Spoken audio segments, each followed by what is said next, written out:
Le rapport final de l'examen périodique universel du Congo a été adopté ce vendredi 21 mars 2014. C'était au cours de la 25e session ordinaire du Conseil des droits de l'homme tenue à Genève en Suisse. Session au cours de laquelle la délégation congolaise conduite par Bienvenue Okimi, ministre de la Communication et des Relations avec le Parlement, en présence de Catherine Mbonza Lipiti, ministre de la Promotion de la femme et de l'intégration de la femme au développement, a défendu une fois de plus ce document peu avant son adoption. Monsieur le Président, en renouvelant ici son engagement en faveur du mécanisme de l'examen périodique universel, auquel il a adhéré sans réserve, depuis sa mise en place, le Congo, sous l'impulsion de son Excellence M. Denis Sassou Nguesso, président de la République, est mobilisé et ne ménagera aucun effort en vue de consolider les fondements d'une société libre où le respect des droits et libertés fondamentaux des citoyens demeure une exigence cardinale. Une société toujours régie par la règle de droit, au bénéfice de la cohésion nationale, en raison du renforcement du contrat social congolais. Fidèle à sa volonté irréversible de renforcer l'état de droit, notre pays a accepté 161 recommandations parmi les 171 qui lui avaient été adressées. 7 recommandations ont été mises à l'étude, tandis que 3 autres n'ont pas recueilli l'adhésion du Congo. Monsieur le Président, la plupart des recommandations qui ont recueilli l'adhésion du Congo étaient déjà en cours d'exécution. En regroupant ces recommandations sur une base thématique, les observations du Congo portent sur les aspects ci-après. Premièrement, la signature et la ratification des instruments juridiques internationaux relatifs aux droits de l'homme. Le Congo est partie à la plupart des instruments juridiques internationaux en matière des droits de l'homme. Dans cette perspective, notre pays vient de ratifier le 14 mars dernier la Convention relative aux droits des personnes handicapées et le protocole facultatif s'y rapportant. De même, la procédure de ratification du protocole facultatif à la Convention relative aux droits de l'enfant établissant une procédure de présentation de communication est déjà enclenchée. Le Congo réitère son engagement de poursuivre le processus d'adhésion et de ratification des instruments juridiques internationaux auxquels il n'est pas encore partie. Deuxièmement, la réforme des codes juridiques et judiciaires. Le ministère de la Justice et des Droits humains s'est attelé à mettre en place un cadre d'échange et de concertation en vue d'élaborer les mécanismes et les stratégies nécessaires à une réforme profonde de l'ensemble des codes du système judiciaire et pénitentiaire congolais. Une commission est déjà mise en place pour la réalisation de ce travail de réforme. L'Union européenne y apporte un soutien important. Cette réforme d'ampleur nous fera franchir une nouvelle frontière juridique, conformément à l'évolution de la société congolaise et à l'environnement international. Troisièmement, les droits de la femme. La condition de la femme congolaise s'est améliorée au fil des années, avec des progrès accomplis en matière d'égalité des sexes, de formation, d'emploi et de niveau de participation à la vie publique du pays. Depuis donc janvier 2014, le gouvernement a entrepris une vaste campagne de sensibilisation des femmes et des filles, notamment dans les zones rurales.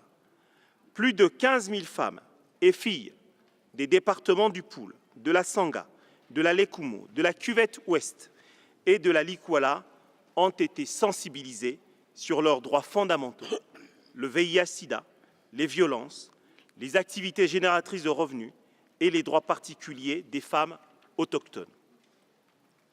Quatrièmement, les droits de l'enfant. La politique congolaise relative aux droits de l'enfant repose sur 2 axes essentiels. Une participation active aux instruments juridiques internationaux relatifs aux droits de l'enfant et un renforcement de la coopération internationale. Dans cette optique, l'accord de coopération signé le 20 septembre 2011 entre le gouvernement de la République du Congo et le gouvernement de la République du Bénin est une avancée significative dans la lutte contre la traite des enfants. Un cadre juridique protecteur des droits de l'enfant se consolide davantage. La Constitution, le Code de la famille et la loi du 14 juin 2010 portant protection de l'enfant en République du Congo en sont la base. Cinquièmement, les droits des minorités et des catégories sociales vulnérables. Le cadre normatif du Congo est fondé sur le principe de l'égalité, qui porte en lui le principe de non-discrimination à l'égard des minorités et des catégories sociales vulnérables. Ce cadre juridique s'est matérialisé avec la promulgation de la loi du 25 février 2011 portant promotion et protection des droits des populations autochtones. Le Congo est le premier pays en Afrique à disposer d'une telle législation, grâce à laquelle des avancées dans le domaine de l'éducation et de la santé des populations autochtones sont déjà enregistrées. Sixièmement, la soumission des rapports nationaux en matière des droits de l'homme aux organes des traités. Le rapport national du Congo sur la mise en application de la Convention relative aux droits de l'enfant a été examiné par le Comité des droits de l'enfant des Nations Unies lors de sa 65e session les 13 et 14 janvier 2014. Ont été soumis aux différents comités des traités le rapport sur l'application de la Convention des Nations Unies contre la torture et autres peines ou traitements cruels, inhumains ou dégradants, le rapport sur l'application de la Charte africaine des droits et du bien-être de l'enfant, le rapport sur l'application du pacte international relatif aux droits économiques, sociaux et culturels, les rapports de mise en œuvre de la Convention relative à l'élimination de toutes les formes de discrimination à l'égard des femmes. Septièmement, la lutte contre la torture. Suivant les dispositions des articles 9 et 10 de la Constitution congolaise, la pratique de la torture est interdite de manière absolue. Lorsque les allégations de torture et de décès en détention sont avérées, leurs auteurs sont sanctionnés dans le respect des dispositions pénales en vigueur. À titre d'illustration, un brigadier-chef et 3 brigadiers viennent d'être radiés de la police nationale pour des infractions d'attentat à la pudeur avec violence. 15 autres agents de la police nationale ont été déférés devant les juridictions compétentes. Ceci, mesdames et messieurs, pour souligner combien la loi est la seule régulatrice de la société congolaise. Huitièmement, les conditions de détention. Les prisons congolaises ont été construites dans la première moitié du XXe siècle. Leur capacité d'accueil initiale ne correspond plus à la population carcérale actuelle. D'ores et déjà, répondant à l'appel de son histoire et à celui de la communauté internationale, le Congo a engagé un programme de réhabilitation et de construction des structures pénitentiaires. Les prisons de Mosaka, de Owando, d'Evo, de Wesso, Infondo ont été construites pour certaines et réhabilitées pour d'autres. 2 centres pénitentiaires sont en construction, à Brazzaville et Pointe-Noire, avec respectivement une capacité de 1700 places et 600 places. Toujours sur ce volet, les prisons congolaises sont ouvertes à toutes les sollicitations des organisations non gouvernementales des droits de l'homme et autres institutions. Ceci conformément à nos textes juridiques portant protection des droits de l'homme. Pour résoudre le problème des détentions provisoires, quelque peu longues, le ministre d'État, garde des Sceaux, ministre de la Justice et des Droits humains, Maître Aimé Emmanuel Yoka, vient de prendre des mesures d'accélération des procédures de mise en liberté provisoire et de libération conditionnelle.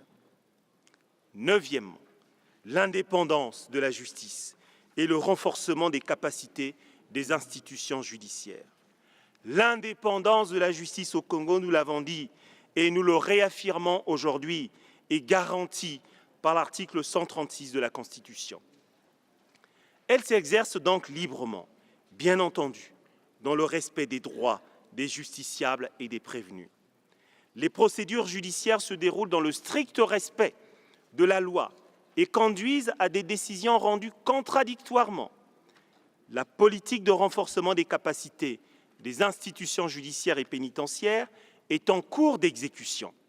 L'amorce de cette politique a été la réforme de la carte judiciaire congolaise qui a permis la création de nouvelles juridictions afin de mieux rapprocher la justice des citoyens. Il s'agit notamment de la création de 6 tribunaux de grande instance et d'une dizaine de tribunaux d'instance. Pour donner plus de cohérence à cette démarche, 500 jeunes magistrats ont été recrutés ces dernières années et 300 autres sont en formation au Congo et à l'étranger. Nous en venons maintenant aux recommandations mises à l'étude. Monsieur le Président, à l'occasion de son rapport national soumis au titre du second cycle de l'examen périodique universel, le Congo avait à l'étude 7 recommandations. Celles-ci ont fait l'objet des réponses écrites du gouvernement. Il s'agit des recommandations 113.1 à 113.7. Notre pays accepte la recommandation 113.1 sur la ratification des amendements de Kampala relatifs au statut de Rome.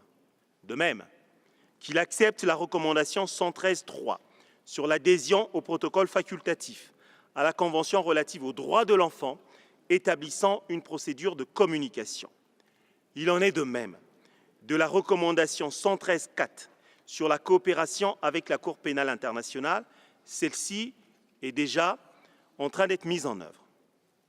S'agissant de la recommandation numéro 113.2 relative à la ratification de l'accord sur les privilèges et les immunités de la Cour pénale internationale, la République du Congo, en tant qu'État membre de l'Union africaine, n'envisage pas encore la ratification de cet accord avant de connaître la position définitive de l'Union africaine sur ce sujet. Cette recommandation n'est donc pas acceptée. Sur les recommandations 113.5, 113.6 et 113.7, se rapportant à l'invitation permanente aux titulaires de mandats thématiques, le Congo affirme son engagement à coopérer avec toutes les institutions des Nations Unies, y compris avec celle du Conseil des droits de l'homme. La coopération entre le Congo et les procédures spéciales du Conseil des droits de l'homme s'est matérialisée au cours de ces dernières années par la visite du rapporteur spécial sur les droits de l'homme des populations autochtones du 2 au 12 novembre 2010, la visite du groupe de travail sur les disparitions forcées ou involontaires du 24 septembre au 3 octobre 2011. Les demandes de visite de travail adressées au titre des procédures spéciales feront l'objet d'une attention particulière du gouvernement congolais. Ces 3 recommandations ne recueillent pas l'adhésion du Congo. Monsieur le Président, la Déclaration universelle des droits de l'homme a cristallisé en termes inoubliables les idéaux de la société internationale. Elle a permis d'incontestables progrès, mais bien des défis restent encore à relever. Permettez-moi, Monsieur le Président, tout en ayant à l'esprit notre lente émergence à la liberté acquise en 1960, de souligner que le contrat social congolais ne saurait faire abstraction des droits fondamentaux de la personne humaine.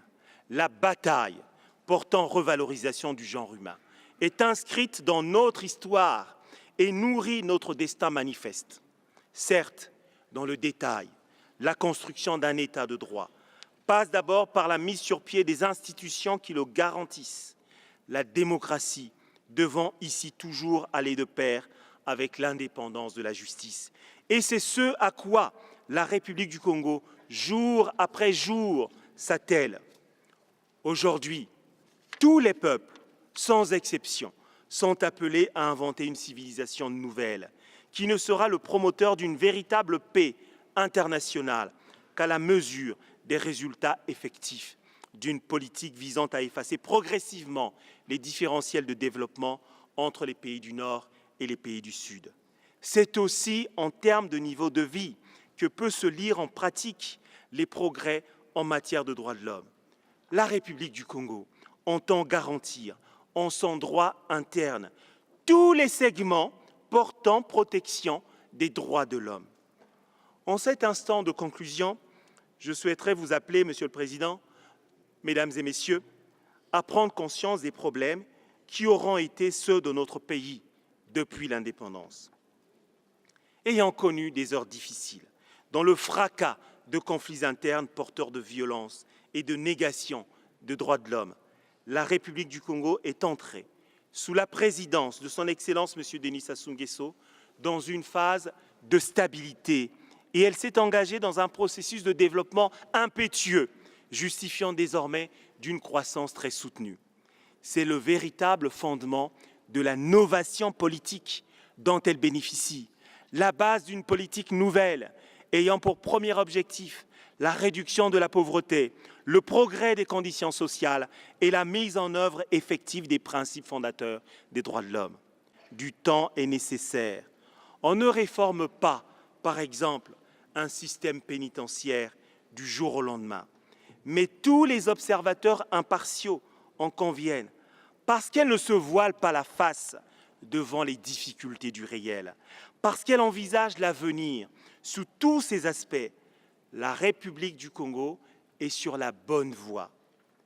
Reliée à son histoire, la politique audacieuse qu'elle aura été la première à entreprendre dans la sous-région au bénéfice des populations autochtones en est peut-être le meilleur exemple. Je vous remercie. Dans leurs interventions, les délégations des autres États membres et les ONG spécialisées dans les questions des droits de l'homme ont félicité le Congo pour son bilan en la matière et l'ont encouragé à poursuivre la mise en œuvre des recommandations formulées à son intention. Monsieur le Président, la délégation du Bénin présente ses félicitations à la délégation de la République du Congo, conduite par son Excellence M. Bienvenu Okeomi, ministre de la Communication et des Relations avec le Parlement, pour la qualité de la présentation de son rapport. La République du Bénin salue les efforts consentis par la République du Congo contenus dans son deuxième rapport pour l'examen périodique universel. Le Bénin encourage la République du Congo à poursuivre ses efforts et réalisations en matière de respect des droits de la personne humaine, notamment dans le domaine de l'éducation, la santé, l'autonomisation des femmes, la protection des enfants, la justice. Monsieur le Président, la République d'Angola se réjouit des progrès accomplis par la République du Congo à ce qui concerne la consolidation de la paix, la sécurité et la stabilité institutionnelle. En effet, ces progrès permettent le renforcement des institutions démocratiques ainsi que l'amélioration des conditions de vie de la population afin de réduire la pauvreté et la construction d'un État de droit. À cet égard, nous encourageons la République sœur du Congo à poursuivre ses efforts, en particulier dans le domaine de la santé et de l'éducation. Nous souhaitons plein succès au gouvernement de la République du Congo pour cette tâche et recommande au Conseil d'adopter le rapport final de l'UOP de la République du Congo. Le Congo a enregistré des résultats louables en termes du renforcement de la démocratie. Cela participe également à la consolidation de la paix et la promotion des droits de l'homme. Ma délégation se réjouit également des efforts déployés pour promouvoir la jouissance des droits économiques, sociaux et culturels. Nous nous félicitons de l'acceptation du Congo des recommandations que mon pays avait formulées. Tout en appelant à l'adoption du rapport du Congo, nous souhaitons plein succès au Congo dans la mise en œuvre des recommandations qui lui ont été adressées. Je vous remercie. Ocapos International note avec satisfaction les recommandations des États adressées au gouvernement du Congo, de même que les observations pertinentes qui nous préoccupent aussi, notamment celles relatives au respect des droits humains dans ces pays. Félicitons la délégation congolaise qui a déclaré que la création d'un ministère de la promotion de la femme et de l'intégration de la femme au développement répondait aux aspirations et aux attentes des femmes en matière de droits humains. Il a ajouté que l'égalité entre les sexes était également garantie par la Constitution et que la loi assurait aux femmes et les hommes un accès égal à l'emploi, etc. Ocapos encourage le Congo à l'accès égal aux postes de prise de décision, comme par exemple les portefeuilles ministériels qui demeurent jusqu'ici la chasse gardée des hommes. Ocapos International salue les efforts déployés par le Congo pour surmonter les inégalités entre les sexes, cependant très préoccupé concernant les dispositions juridiques, les pratiques coutumières et les traditions locales discriminatoires se rapportant au mariage, à l'héritage et aux droits de propriété. Dans sa réplique, le ministre de la Communication et des Relations avec le Parlement a rassuré tous les États membres, les ONG et les institutions des Nations Unies de la volonté du Congo à renforcer ses institutions démocratiques, condition sine qua non pour un État de droit. Bienvenue au Kémi a remercié en même temps tous les soutiens que le Congo a bénéficié de la part de tous les États membres et les ONG spécialisées dans les questions de droits de l'homme. Une fois de plus, suivons le ministre de la Communication. Je voudrais vous remercier d'avoir pris la parole, d'avoir fait des observations sur notre politique nationale portant protection des droits de l'homme. Je me réjouis que l'ensemble des prises de parole ait d'une certaine manière sanctifié le chemin pris par le Congo. Notre chemin reste la démocratie. Notre ambition ultime, notre frontière, c'est d'établir un cadre juridique portant protection des droits de l'homme dans notre pays. Les réformes opérées ont eu pour perspective réelle que d'atteindre cet objectif. Et je voudrais le souligner ici. Que ce soit notre Constitution, que ce soit notre organisation pénale, tout est fait dans ce pays pour qu'aucun enfant du Congo puisse subir quelques inconvénients juridiques que ce soit, en raison de quelques opinions politiques que ce soit. J'entends ici effectivement parler de disparité.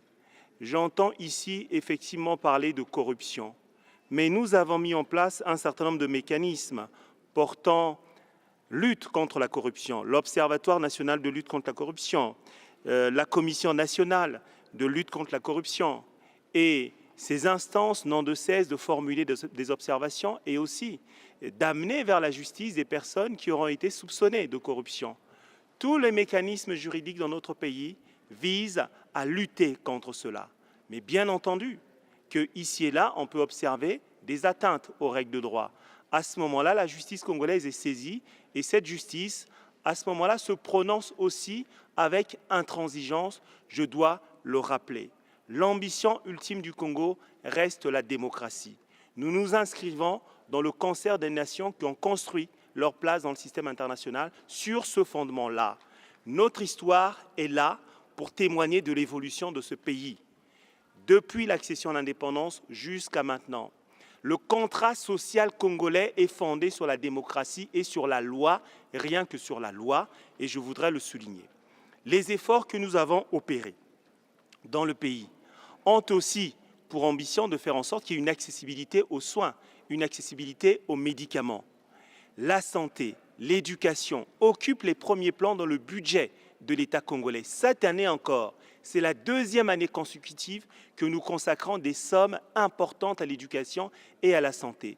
Nous construisons dans chaque département du pays un hôpital général. Nous faisons aussi en sorte que les populations autochtones aient accès aux soins de santé, aux médicaments. Nous avons rapproché l'école du Congo des populations autochtones. Dans la plupart des pays, que ce soit dans les pays développés ou dans les pays en développement, ce sont les populations qui vont vers l'école. Dans notre pays, c'est l'école qui va vers ceux qui en ont besoin. C'est l'ambition du président de la République du Congo, son Excellence M. Denis Sassou Nguesso. Parce que nous savons aussi que notre place dans le concert des nations est conditionnée par notre capacité à avoir des ressources humaines de qualité. Et c'est la raison pour laquelle nous investissons énormément dans ces secteurs. Mesdames et messieurs, il faut du temps dans tous les domaines. Même si nous consacrons des sommes énormes, les résultats, nous ne pouvons pas les obtenir au bout d'un an, au bout de 2 ans. Il nous faut encore un peu du temps. Toutes les nations du monde sont aussi passées par ce processus-là et je voudrais qu'on l'accorde aussi au Congo. J'entends ici, par ailleurs, on a parlé de sévices dans les prisons. Mais dans nos prisons, mais quand il y a des sévices, il y a sanctions dans ce pays. Les prisons congolaises, je le rappelle encore, sont ouvertes à qui voudrait les visiter. Je vous invite même à venir au Congo-Brazzaville. Je serai le premier à vous y conduire en compagnie du ministre d'État, ministre de la Justice et des Droits humains, Maître Aimé Emmanuel Yoka. Vous verrez les efforts que nous sommes en train de faire pour améliorer la vie de ceux qui sont en prison, conformément aux standards internationaux. Le Congo reste un grand chantier. Est-il possible de tout régler en 1 an, en 2 ans? Non, cela n'est pas possible. Il faut encore du temps. Mais ce qui est important ici, c'est que vous ayez sanctifié la politique portant protection des droits de l'homme que nous menons au Congo-Brazzaville. Que vous ayez dit à la communauté internationale que voilà, la voie qui est la nôtre est la bonne voie. En même temps, c'est un encouragement que vous accordez au peuple congolais et je voudrais vous en remercier. C'était au président du Conseil, le Gabonais Baudelaire Ndong est là, nouvellement élu à cette fonction, de conclure en ces termes. Je remercie Son Excellence Monsieur le Ministre pour sa présentation et pour la participation de la République du Congo dans le processus de l'examen périodique universel. Je vais donc proposer à ce Conseil d'adopter la décision relative au document final de l'examen périodique universel du Congo, telle qu'elle apparaît sur l'écran. Je ne vois pas d'objection. La décision est adoptée. Tous les membres de la délégation congolaise aux Assises de Genève ont exprimé leur sentiment de joie au sortir de la salle de l'Alliance et des civilisations du Palais des Nations. C'est pour moi une grande satisfaction parce que je pense que le Congo le mérite.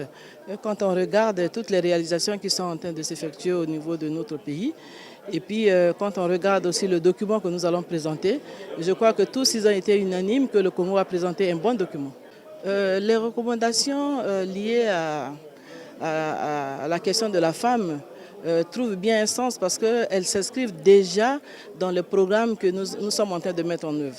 Donc c'est pour cela qu'il a été dit en introduction que certaines recommandations sont déjà en cours. Et effectivement, pour ce qui concerne la promotion de la femme, je crois que la majorité, ce sont des actions que nous sommes en train de mener. Et là, au titre du programme 2014, nous avons eu le privilège d'avoir une augmentation de notre enveloppe financière. Et je crois que d'ici là, nous allons nous mettre en œuvre pour que les femmes du Congo, les problèmes des femmes soient réglés. Nous venons à peine de terminer l'adoption du rapport final du Congo dans le cadre de l'examen périodique du second cycle. Je suis très heureux d'avoir fait aboutir ce processus avec succès. Vous avez été dans la salle, vous avez suivi comment les États ont fait leurs interventions, y compris les organisations internationales. On a apprécié les efforts accomplis par le Congo. C'est vrai, nous avons encore de nombreux défis à relever, mais nous sommes sur la bonne direction et je pense que nous ne pouvons qu'être satisfaits. L'exercice qui vient de se passer fait partie déjà de la campagne de notre second mandat au Conseil des droits de l'homme. Vous savez que si nous n'avions pas réussi cet examen, notre crédit aurait été entamé. Le fait d'avoir réussi cet examen participe déjà à la promotion de notre candidature. C'est vrai qu'il faudra mettre en place des mécanismes internes. Il faudra aussi mobiliser des ressources, tant financières, humaines que matérielles. Mais notre pays a les moyens de sa politique. Nous sommes sûrs que dans quelques mois, une campagne va être engagée, que des ressources humaines vont être mobilisées, que des moyens financiers vont être mis à la disposition et des services centraux et des services extérieurs. Moi, j'ai confiance en notre gouvernement, je sais que les choses iront bien. Les recommandations qui nous sont destinées doivent être à tout prix mises en œuvre. Et ça, je le dis de manière solennelle, tout le monde doit se mobiliser pour mettre en œuvre ces recommandations pour que le Congo puisse bénéficier toujours de son aura au niveau international. Le rapport national du Congo sur les droits de l'examen, sur les droits de l'homme, dans le cadre de l'examen périodique universel, vient d'être adopté. C'est un signal fort d'encouragement, je crois qu'on peut le dire sans détour, mais sans excès ni triomphalisme, qu'il s'agit d'une véritable reconnaissance internationale des efforts fournis par le gouvernement congolais, par le gouvernement de notre pays en matière de promotion et de protection des droits de l'homme. La réalisation, la promotion et la protection des droits de l'homme est un long processus. Et comme on le sait, la vie des nations n'est pas toujours un long fleuve tranquille. Évidemment, il y a eu beaucoup d'efforts qui ont été fournis. Ça, c'est incontestable. La communauté internationale vient de nous le reconnaître. Mais en même temps, il faudrait reconnaître qu'il y a encore beaucoup d'efforts à fournir parce que tout n'est pas parfait. Il y a encore un long chemin à parcourir. Nous commencerons immédiatement le travail de la mise en œuvre des recommandations que nous avons acceptées. Nous connaissons le schéma, nous connaissons la procédure. Dès notre retour, il va falloir que des réunions, des concertations dans le cadre du comité interministériel s'engagent immédiatement pour que nous trouvions déjà des voies et moyens pour la mise en œuvre de ces recommandations. Ça, c'est la première phase du travail. Mais en même temps, et ça c'est un travail qui se fait en permanence, nous avons intérêt à renforcer considérablement le travail de mobilisation, le travail de sensibilisation. A noter que le prochain passage du Congo à l'examen périodique universel interviendra en 2017, toujours ici au Palais des Nations, cette fois-ci peut-être avec moins de pression puisque le chemin est dès à présent balisé.